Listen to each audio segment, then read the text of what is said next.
Welcome. Happy Friday. I hope everybody's doing well. Welcome back to the Veterans Radio Show.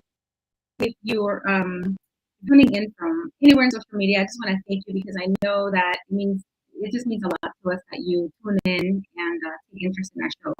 On our Veterans Radio Show, we talk with heroes in action, making it happen for our veteran community. I'm your host, Valley, and we want to welcome all of you who are on Facebook, YouTube, Twitter, LinkedIn, Amazon Live, and of course, our podcast listeners, as well as those who are going to be listening to the replay.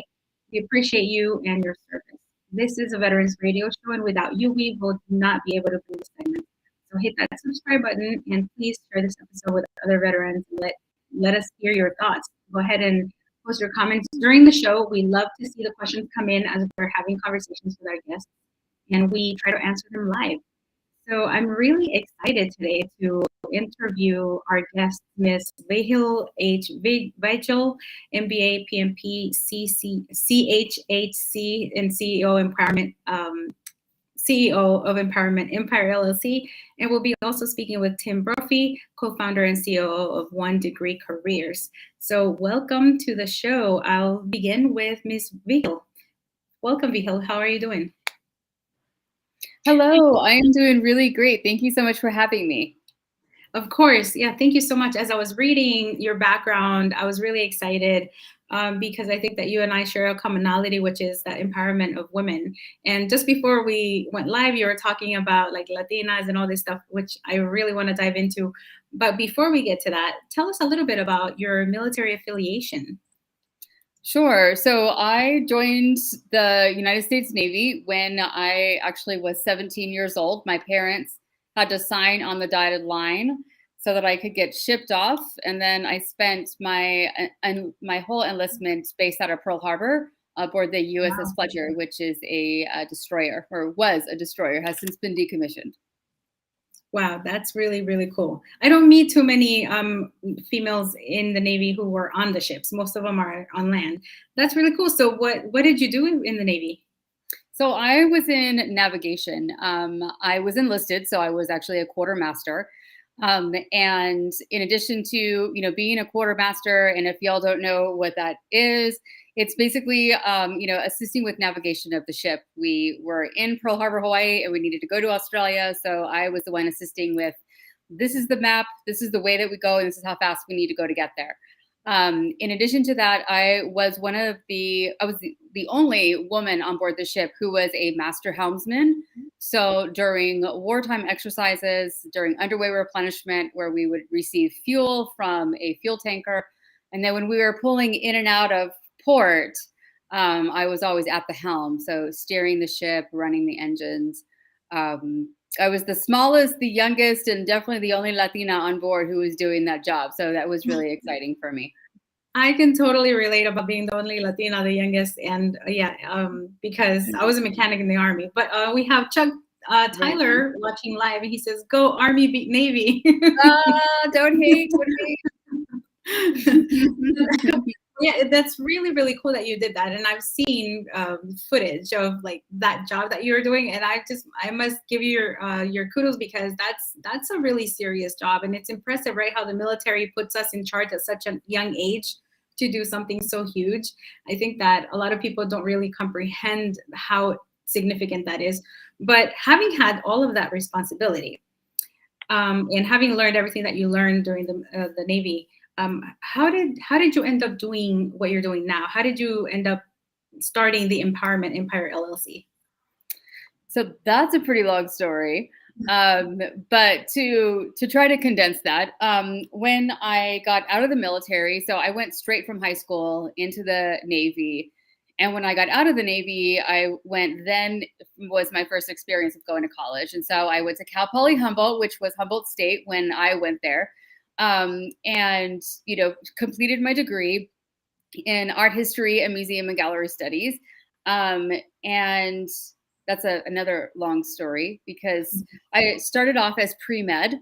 And as a queer identified woman, during that time, all of my friends were getting kicked out of the Navy for, under Don't Ask, Don't Tell. So as a pre-med student, the long-term plan was to join the Navy, then go to college, and then go to, you know, like the academy, and then get out and go back into the Navy as an officer and to be, you know, a physician. I wanted to be a surgeon for a number of years. I groomed myself through being an EMT, through being a paramedic, you know, being a nursing assistant, because that was my career focus. So during that really horrible time with Don't Ask, Don't Tell, I felt I could not go back into the Navy at that time. I was not going to stop being the awesome person that I am, and I was going to find something else. So I had a love-hate relationship with the military for a lot of years. And what I decided to do is follow another passion in life, and that was the study of art and the study of the preservation of history. One of the reasons I joined the Navy was because I am such a history buff. My grandfather was Navy, all of my great uncles were Navy, and I love the history of our, you know, the development of our country through, you know, the acts of some of the military campaigns. So fast forward, I worked in business development. I ended up getting my MBA. After I left Humboldt, I moved to San Francisco, and I was running art galleries, and I was using my bachelor's degree, and I realized I really loved the business aspect, and I knew that I needed more education and experience in that. So I put myself through college, finished my MBA, and then from there, I took a position as a director of membership services for statewide trade and professional associations across the state of California, from Redding to San Diego. And fast forward a number of years later, I decided I wanted to become a mom. And so when I had my daughter at Victoria, I was 35, and I traveled about 70% of the time for my job. And I quickly realized I was going to need to find a new job. So then I went to work for the University of California. They put me through a senior project management credential, like another boot camp, though this one was in an office for 10 days. So I became, you know, a credentialed project management professional, and worked, you know, all over through different campuses of the University of California, including UC Berkeley, the Office of the President in Oakland, UC Davis, UCLA. And as my daughter was getting older, I was still working like probably about 60-hour weeks. And I realized quickly that wasn't fair to her. I wanted to be a mom, not to have someone else raise my child. So that's when I decided, you know, I accumulated all of this amazing experience. And why could I not help women build businesses the way that I helped the University of California and these statewide trade and professional associations to build their organizations? So I started, you know, on social media looking for business advisors. And then I became friends with a really amazing woman. Her name is Viviana Oropesa. She is the attorney in Heels down in San Diego, California. And she helped to incorporate my company and also helped me to name it. And she was, her and I were brainstorming on how I could name my company. And I do business coaching for women of diversity who have also experienced trauma, PTSD, assault, etc. So there's a different type of trauma-informed business coaching that has to happen when you have that sort of a background. And and then we create Magistra magazine. Magistra is Latin for woman teacher. And so this magazine is a publication focused on business development for women by women. And then we host quarterly power luncheons, one of which is going to be in Las Vegas on October 15th. And then we do monthly online masterminds. And so my attorney, Viviana, was like, VIHIL, you're building an empowerment empire. And that's how it stuck. That's how we decided to call the organization the Empowerment Empire, because we do everything from helping you to establish your business to helping you become a better professional, in addition to teaching you how to get involved with your local communities, how to really find and utilize your personal strengths, how and where to build and to create bridges where you see a need, that you can most certainly fill. So it's been about 5 years now. This coming July will be 5 years. So I guess we're just over 4 years old. And we're doing well. We are about to have our 9th publication for Magistra magazine come out in late summer. And then we also put out a book, 31. I got 31 Latina women to come together to write the Boss Latinas anthology, which just came out on Amazon. So if you search us, you can find us on Amazon.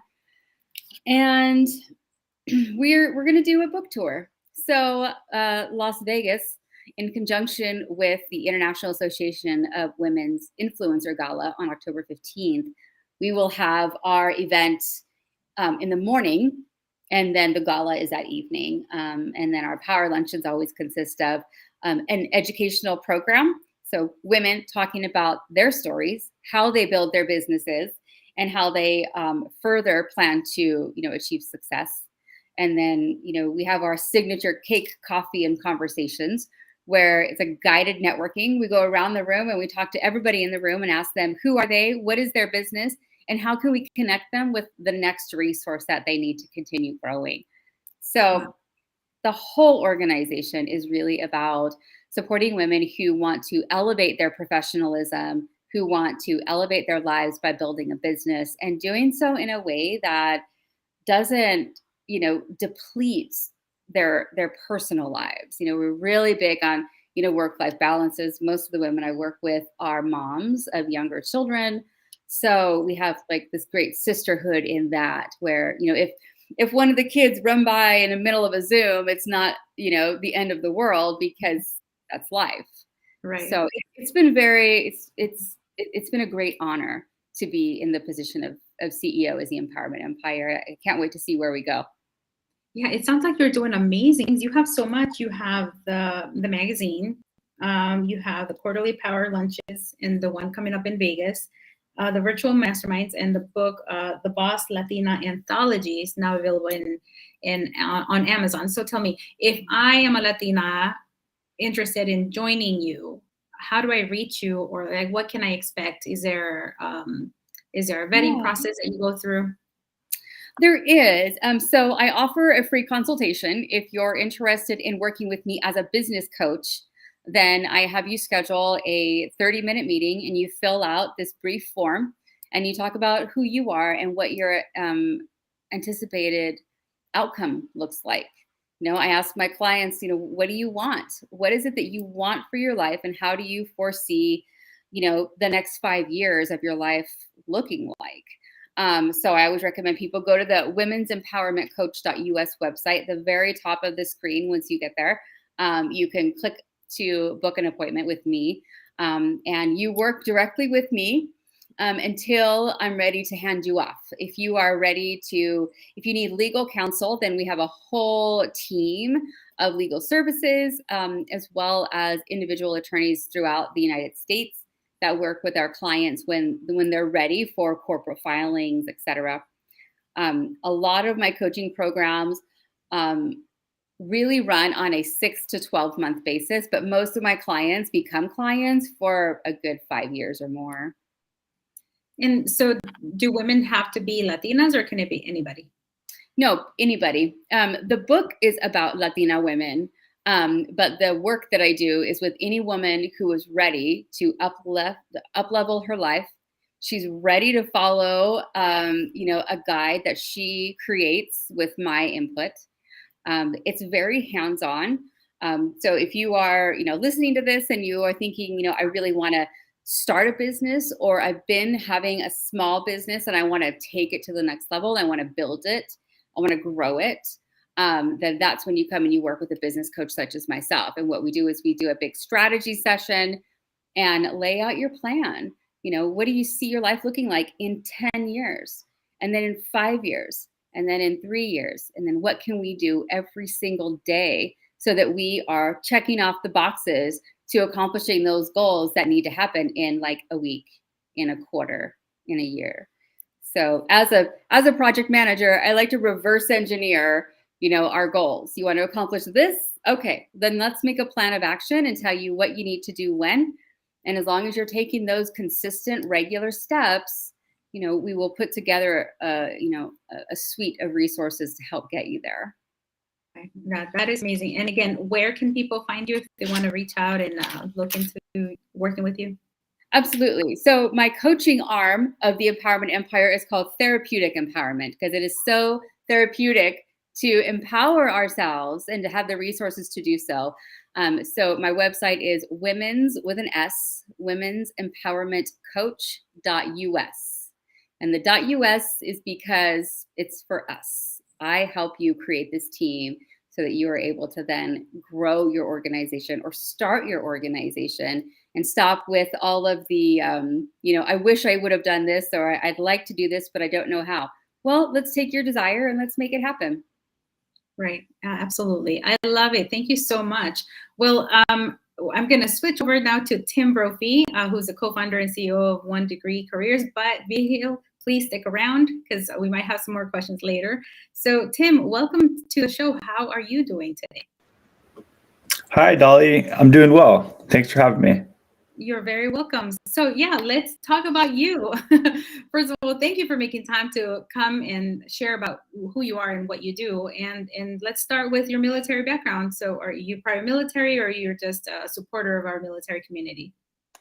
I am a huge supporter. I wanted to go into the Navy, and unfortunately, I never made that choice to actually take the step, but absolutely have the highest respect for all of our veterans and active military service members.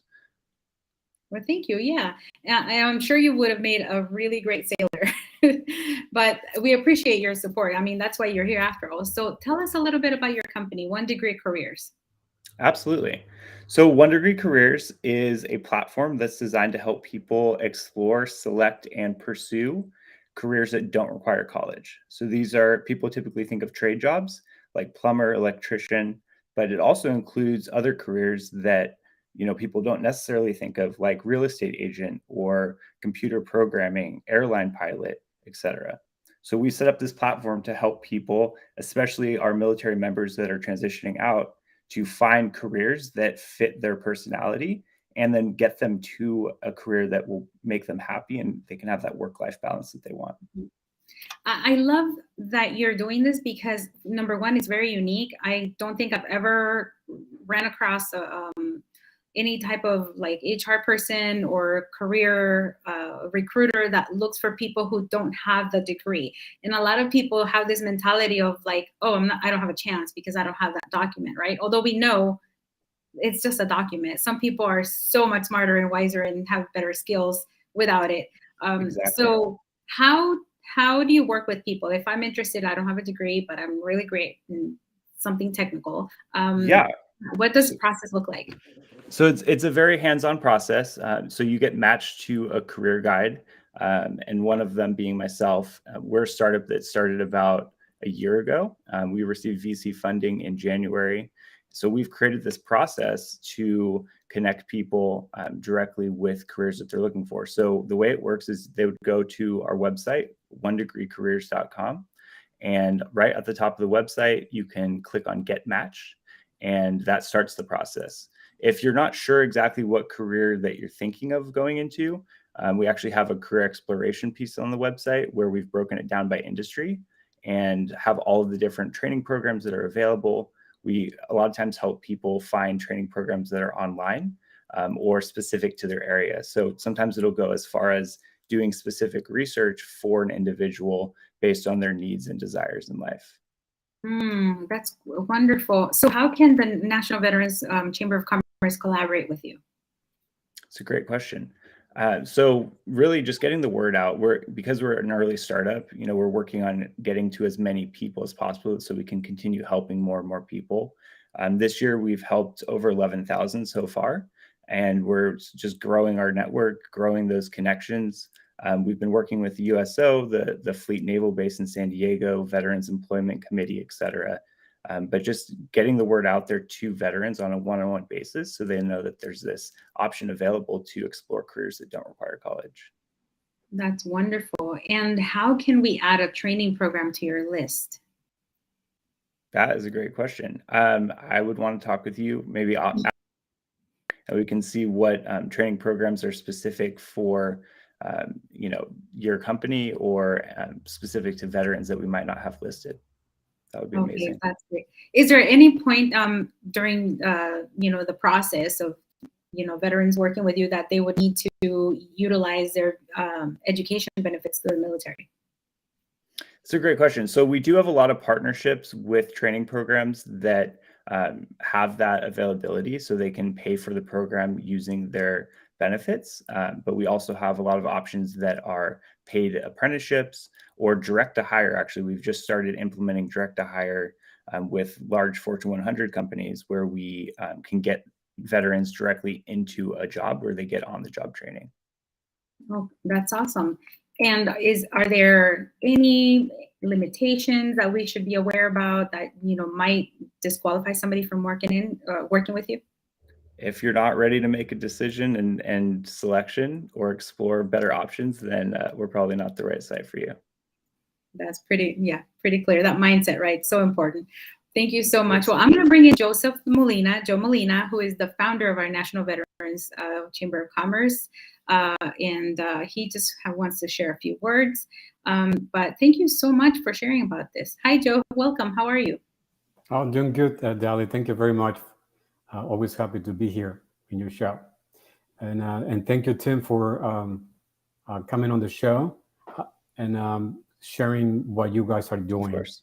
And so, and the Chamber has also an education arm that, we see education as a very important part of the wholeness of the individual.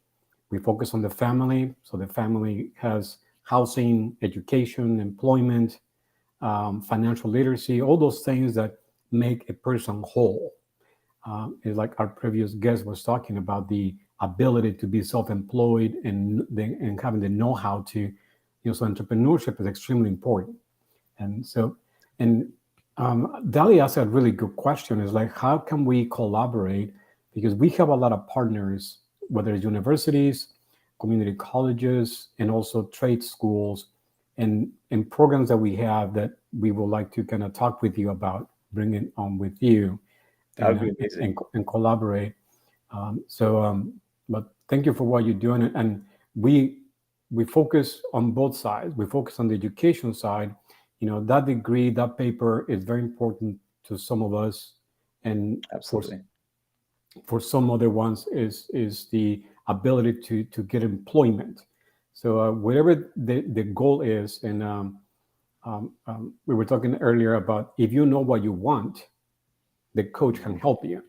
So and that's very important. And what I see in a lot of my students I teach at the university is that when they come in, they just want to take a class because they want to pass a class, but they're not really thinking about the future and stuff.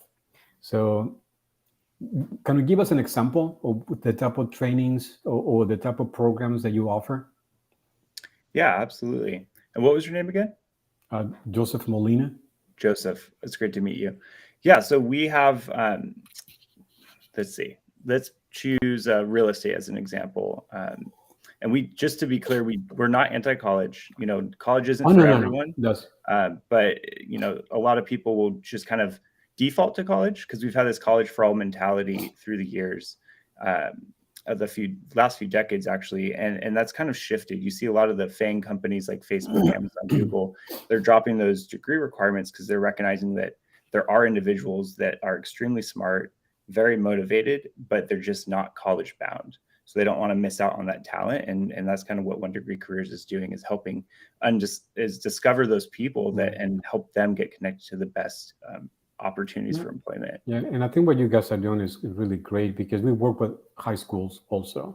And when students graduate from high school, some of them go to college, some of them don't. I mean, the majority of people don't go to college. I mean, it's like, I don't know, 20%, high 20% or 30%, something like that. So yeah, giving them the opportunity to upskill their careers into something else. And like, for example, I'll give you an example. We have a drone pilot program, which people can take and they go through the course and become drone pilots. And then there is opportunities beyond that. So that's one of the programs that I would like to kind of discuss with you, that we would like to discuss with you, to bring on board with you and be part of your either a partnership or for you to add it to your list of programs or courses. Absolutely. Yeah, we're always looking to grow our partnerships. And if generally any program that's a certification-based program, so like the drone pilot program, then that's a perfect fit. And we can get that on the website. We can set up that partnership. And really what we do with our partner programs is help increase their enrollment. A lot of times they have available capacity and they just need help getting the word out. So in a sense, we're almost like helping them with marketing, but also filling this social gap where, you know, there's not a lot of knowledge around careers that don't require college, and how do I go about that process? And for the drone pilot, there is no college requirement. So it's a really good fit, Now, when you're talking, and I'm going to ask one more question, Dali, and then I'll pass it on to you. My question is when you place someone on a company, how do you make your money? I mean, I know there's a heart in there. That's a great question. But what do you make? Absolutely. So the way OneDegree Careers makes the money is through a partnership we're a SaaS model. So we usually have a lead placement fee and or subscription. So for instance, there's a college in San Diego called ICOS, and they have availability for veteran benefits to help pay for it, financial aid. And they've signed on with a subscription with us that allows us to help fulfill their enrollment. So they have a capacity that we help them fill. Okay. Yeah, but I think definitely we'll be talking. We'd love to set up a time for us to chat with you. Absolutely. That'd be fantastic, Joseph. I mean, one of my core not services, but mission is collaboration and partnerships. So, and we choose our guests based on that fit. You know, this fits with what we do, and the heart is there. So, and both of your guests today, Dali, fit that criteria. You know, that we can actually help each other out, because we believe on the win-win. You know, there's a lot of people out there, they just want to win themselves, and we say bye. We want to work with people who actually want to collaborate and bring that back and forth. If you make money, we make money. We make money, you make money approach. But it's absolutely, you know, and it seems like we're aligned. You know, the focus is supporting our veterans. Like, how do we best help them, and then create that win-win partnership where we're facilitating that help. Well, definitely. So I'm gonna give it back to Dali to end the show, or to continue with the show. It was great meeting you, and we'll be chatting soon. Joseph. Thank you. You take care. Bye-bye. Thank you so much, Joe. Let's bring VIHIL back in, because I noticed that we have some questions from the audience. For example, Lisa Springer Hueso says, I am interested, and I am the mother of 3 biracial Latinos, one of which is severely disabled at birth. So just starting my business after 27 years of providing care for him. I was as a kid, military Navy spouse all those years. So yeah, and she says, I'm in the right place at the exact right time by accident. So yeah, there you go.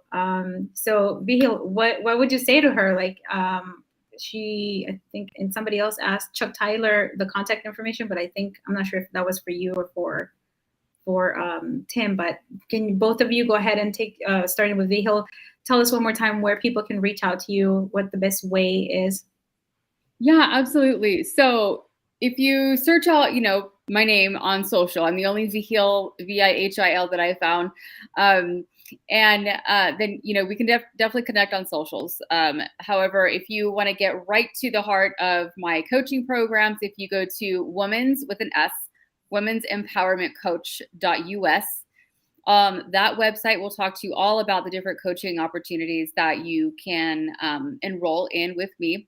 Typically, we'll do a one-to-one meeting. We'll get to know one another, see if we're a good fit, talk about some of your goals. If we end up not working together, what you will still get out of that one-to-one meeting is you'll have a strategic action plan. which we can create very quickly based on what you feel your desires are and what it is that you want out of starting your business. Is it something that you want to just keep as a small side thing, or do you want it to replace your entire, family's income?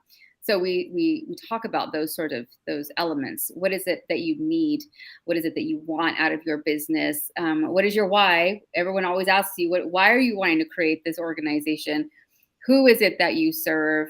And what can I do to help you, start working through that path? So women'sempowermentcoach.us. For information about Magistra Magazine and some of our books, like the Boss Latinas Anthology, if you go to Magistra, magistra.us, then you can find more information about our Young Women Entrepreneur Education Foundation, the magazine itself, our events like our Las Vegas event on October 15th, and then as well as publications like the Boss Latinas Anthology. Thank you so much. And Tim, how can people reach out and apply to work with you? Well, if you Google Tim, you're going to get a lot of results. So I would suggest going to OneDegreeCareers.com. And at the top, there's a button that says Get Matched.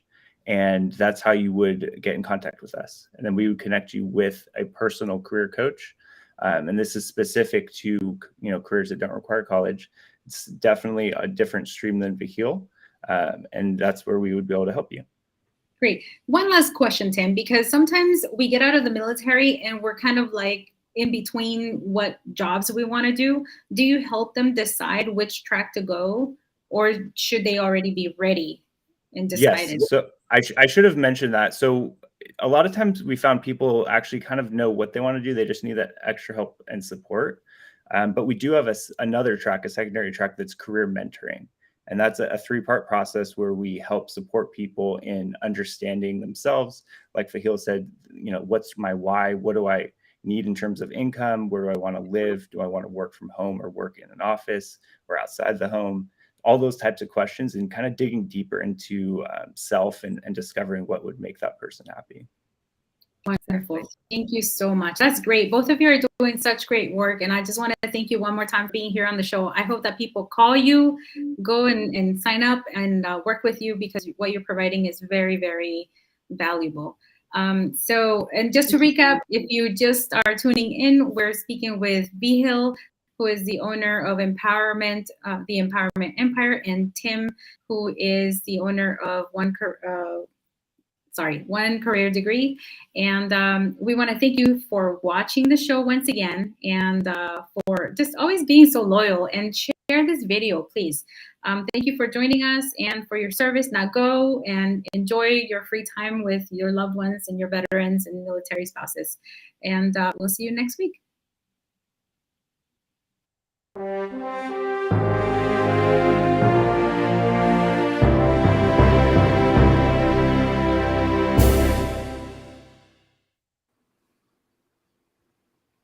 Hello, Kelly. How are you? Fantastic, Dahlia. How are you?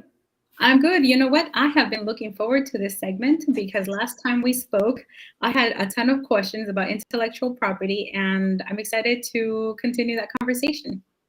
Excellent. And this time I'm going to actually have you ask questions and I will hold comments until you ask questions. I'm looking forward to it also. Okay. All right. So I guess I can get started with my questions. All right. So there are a lot of artists right now that are putting out digital media, and a lot of them are worried about people just taking snapshots, like screenshots online, and then using it and stuff like that. So how can me as an artist protect my graphics online from being used? Before I answer that, Dahlia, I do actually have to share our disclaimer, which we do every time we're on the show. Mm-hmm. The disclaimer is I am Kelly Bagla. I am a practicing attorney in San Diego. And any information that I share with you today is just for informational purposes only. It does not create an attorney-client privilege. And we are always happy to help anyone. They can always reach out to us, baglalaw.com, or obviously reach out to yourself and Joe. You have my contact information. And I believe I am the only Kelly Bagla. So when you Google Kelly Bagla, I'm the only one that comes up. Great guest, by the way, Dahlia. Thank you. Yeah, and I love having this legal segment because I know that people sometimes don't know what to ask, and you don't know what you don't know until you find out, right? And by the way, before you answer the question, I want to bring Joe back in. I think that he's still here, and I love it when he joins us because he too has some really great questions. Joe, let's see, are you here? There we go. Welcome back, Joe. I'm here. Hey, Joe. Well, hi, Kelly. Well, nice seeing you again. Likewise. Yes, and I know Dali has a few questions, so I'm gonna let Dali just run with it, and then I have a few questions on myself, and then I come back. I'll stay here, but I'll ask my questions after Dali. Fantastic. Okay. So going back to Dalia's question, the question was, as an artist, if she puts out some work and someone takes a screenshot or a photo of her art and uses that art, it depends, Dahlia. It depends on whether someone is going to use your art to make money.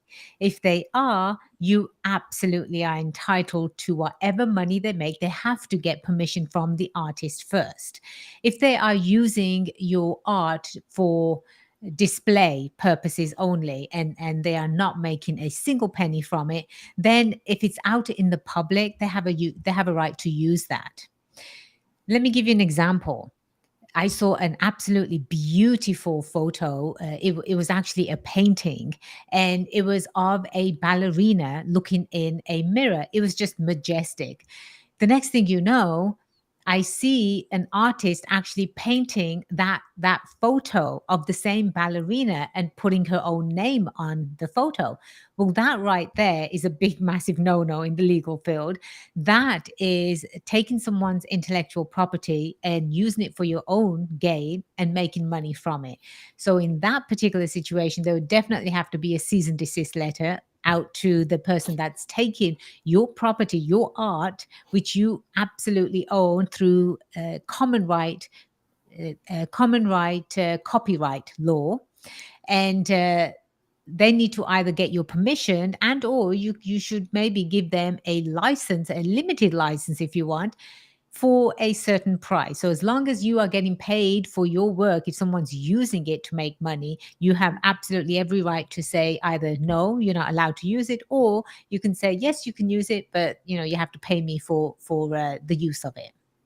Wow. Okay. So that following that same example, say this person used that graphic and they didn't monetize off of it, but they gained a ton of followers. Do I still have any ground here? Absolutely, yes. Now, depending on what they're doing with the followers, right? I mean, if the followers are following this particular person because of the art that they're using, which doesn't belong to them, that person has to give credit to the original artist. Has to. Otherwise, again, you're infringing upon someone's intellectual rights, intellectual property rights. And in that particular situation, too, you have every right to send them a cease and desist letter. So when I send this cease and desist letter, does it have to be from an attorney, or can I write up my own? And I'm assuming it would have to have specific language in it. You can actually write it by yourself if you want, and the language would be that you're the author, you're the creator of the work, and you are demanding that they stop using your work for any purpose whatsoever. And if they continue using, which means that they are infringing upon your art and your work, then they will be held liable monetary wise. They would have to pay you for damages. Okay. Yeah, good. Because I hear about that all the time. It's so sad because artists work so hard. And I mean, the art is beautiful and it seems so easy, but it actually takes so many hours. And I can understand how frustrating it can get, especially when they just use it and they don't give you credit for the art. And then they also add like their handle or their name at the bottom to kind of almost imply that it's theirs. So exactly. Yeah. May I share with you, Dahlia, a real live example? Oh, And this please. is Yes. mine. You're going to love this one. It's mine. So I'm the creator of a plush toy. It's called Eadorables.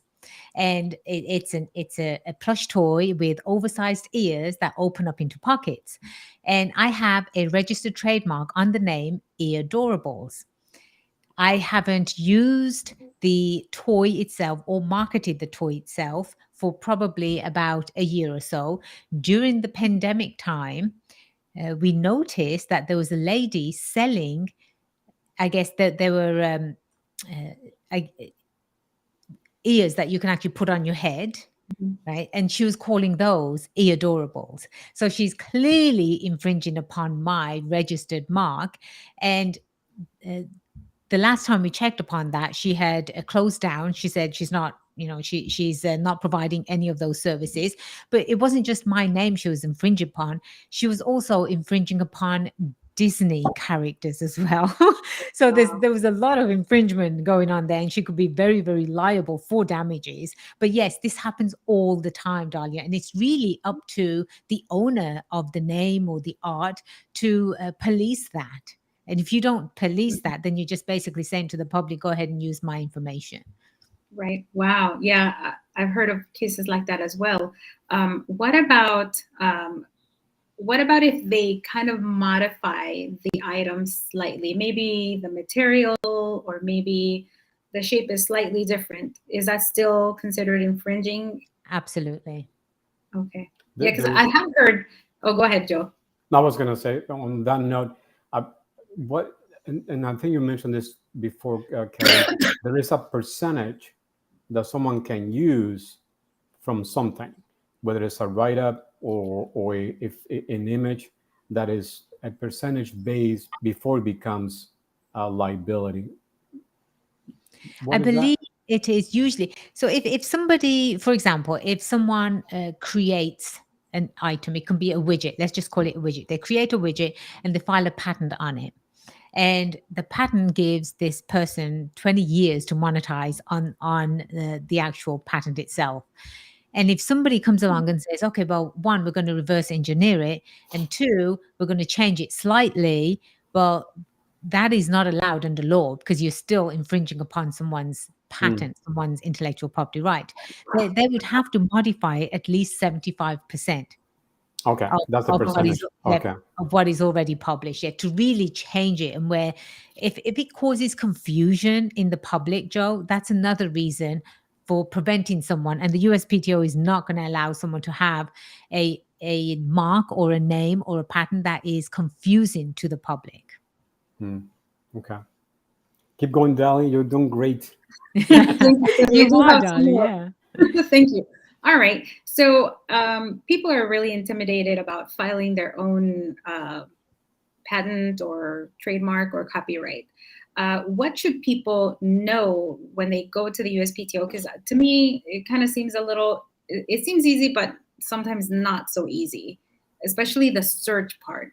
What should people know about conducting that search part? And if you can tell us the difference between having an attorney do it for you versus you doing it yourself. Okay. As far as patents go, that process is very, very intricate and it's extremely hard. It actually takes a person with an engineering background to understand how to file a patent application because there's so much mathematical calculations that are involved. I don't touch it. It's totally a different breed of animal. Highly recommend someone, if they are going to file a patent, definitely hire a patent attorney to do that process for you. Because if you mess it up, it's going to, and somebody else comes in, say you start it by yourself, the patent application, you file it, and someone comes in probably a month later and they absolutely file it correctly, you're going to lose your line. You're going to lose your I guess position in line. And so it's really who comes first to file as well. So patents, definitely hire a patent attorney. For trademarks, you can actually do so. I always advise clients, first of all, just do a generic Google search on the name. Go to the USPTO. That's the second thing. Go to the USPTO gov website and do a search there for that name. Don't just do a generic search. You want to, if it's 2 words, you want to put them together. You want to put a hyphen between them. You want to, maybe put brackets between them, because that same word, it possibly could actually already be filed. And then when you try to file, because you're saying, oh, that name's available. And when you do file, you're going to lose your filing fee because that name is already taken. The USPTO or any government agency for that matter never, ever, ever returns your fees. Now, with a trademark, absolutely, Dali, and anyone can go out and file their own. But the process of filing it and filing it correctly, that's the most important one. Now, do the search, do Google search, do a USPTO patent search, and also you can absolutely hire a trademark search company as well. They're very inexpensive nowadays. They range from $300 to $500 to do a search for you, and that's what I would recommend. Then I would recommend, if you know exactly what the process is, which most people don't, because obviously they didn't go to law school and they've never studied trademark law. It's different ways that you can claim rights to what you're trademarking. So if it's a logo and you're going to change color of your logo probably a year down or 2 years, then you want to file it in a black and white form. You don't want to file it in color. That way you're claiming all colors if it's black and white. You also want to make sure that the logo that you're using, you have to show how are you using it, and you have to show some sort of marketing material. But the logo, the positioning of the logo, any wording has to be identical on the marketing flyer, because the USPTO, they will deny if it doesn't look the same. So for example, if you have a lion's head and then you've got wording on top, but your marketing material shows wording on the bottom, they're going to deny it. Certain things like that. So if you want to do it correctly and not waste time doing this, highly recommend going to a trademark attorney so they can absolutely do it for you. And it's going to be done correctly as well. There's always office actions that are that come back from the USPTO, and an individual by themselves are going to get scared and think, oh, well, what is this and how do I respond to it? Because everything's all online. So it's best if you do hire an attorney to do the trademark filing for you. Oh, wow. And I strongly And advise how about, to contact I have Kelly. a company and I have a logo for one of my products. So would that be one filing because it's both are owned by the same company, or would that be 2 separate ones? I'm so sorry, Dali. You were frozen for a little bit, but could you repeat that question? Yes. If I have a company and I have 2 logos, my logo for my company itself and then a logo for my signature product, is that a separate filing for each, or would that go under one? Separate filing for each. Oh, wow. Okay. Mm-hmm. Well, and Joe, do you have any more questions? Because we're about to wrap it up and I've asked a lot. Well, no, I think this, again, when Kelly suggested this topic, because intellectual property has copyrights, trademarks, patents, and there's 2 different types of patents that we didn't, Kelly can cover that too. And there's 2 different types of trademarks, the registered trademark, the TM trade. So this is a very nice topic that I would like to us to continue, bring more questions next time.